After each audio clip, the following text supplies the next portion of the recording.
Good evening, ladies and gentlemen. Tonight I will cover the history of that wireless wonder we know as Wi-Fi. You will see that it's already an integral part of our everyday lives and can be found in many places around town. You may have noticed that all the Starbucks in your local area more than likely have Wi-Fi access. Also other retailers such as Best Buy, TJ Maxx, I've noticed them in JCPenney's and those sorts of retailers. Also, many government buildings will also have Wi-Fi access nowadays, like libraries, your city halls, or town halls, depending on where you are. Many will have Wi-Fi access. I've noticed here, where I'm at now, I have actually 17 different Wi-Fi connections I can connect to. How do you know how many you have? Well, in the lower, usually right-hand corner of your computer, you'll see a little bar graph symbol. Just kind of click on that and that will show you all the different Wi-Fi connections that are available.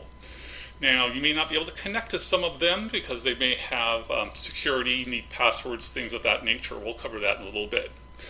Wi-Fi is a technology that originally got its first start. Basically, back in 1995, it's basically a way to connect computers to a network via radio waves instead of wires and cables and that sort of thing. And when it first started, it didn't have any kind of standards, so everybody was making different things that just did not connect together. So in 1997, a group got together, created the first standard for your Wi-Fi networks. And when they first did that, you'll notice they had 3 different bandwidths they could go on: the 900 megahertz, the 2.4 gigahertz, 5.8 gigahertz. These are just bandwidths that the radio waves can transmit over. And it was in 1997, like I said, when the IEEE, Institute of Electrical and Electronic Engineers, created the first standard 802.11. In 1999, the Wireless Ethernet Compatibility Alliance, WECA, actually coined the term Wi-Fi. It sounded kind of like hi-fi, which people were aware of at that time, and in fact it actually means wireless fidelity, so Wi-Fi. Something that people are used to seeing. I've set up a few myself over the years. It's usually just a wireless router, which has the wireless transmitter plus a router built into one. It'll have antennas on it, sometimes 1, sometimes 2, and have ports in the back where you can actually plug in if you wish to. A lot of these routers you actually have to hardwire into to configure them. Once they're configured, you unplug it, you wirelessly, and that way no one can get into that wireless router and switch your settings, because you don't want them to do that. You actually have to hardwire in, so that's why they do that. They're usually just a plug-and-play type of setup. Plug in the power, plug it into the wire, and set it up, and you're up and running. 5 minutes usually is all it takes. The next advancement in Wi-Fi technology happened in around 2003. When, actually, let me back up a bit. When the first standard 802.11 came out, it had throughput of about 2 megabits per second, not very fast.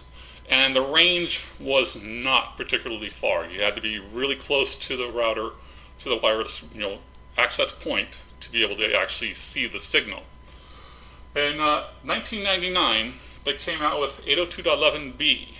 That's the next step up. It kicked the throughput up to 11 megabits per second and gave you an effective indoor range of about 95 feet. That still, you had to be kind of close. It wouldn't transmit really outside of your building, and it might even not go through some of the walls inside your building, so you had to be careful there. In 2003, they come up with 802.11g. That gave you a throughput of 54 megabits per second, a little faster now, and gave you an effective indoor range of 170 feet. And in 2009, they came out with 8.2.11n. This gave you a throughput of about 300 megabits per second and increased your effective indoor range to about 230 feet. Now, the there are some, I noticed, I talked about some passwords.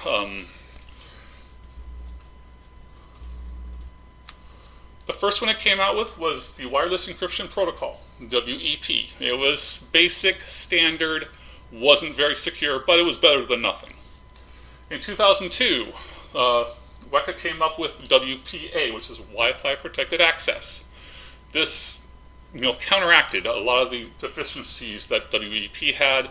And in fact, many of my local networks around here use WPA as their protection. I noticed I have about 15 here in my area. One is using WEP. I even found one that has no protection at all. Anybody can connect to it. So, as we've seen here tonight, Wi-Fi has been around for a relatively short period of time, but in that time it's become an integral part of our everyday life. It can be found in many of the establishments that we frequent, as well as many governmental institutions. Thank you very much.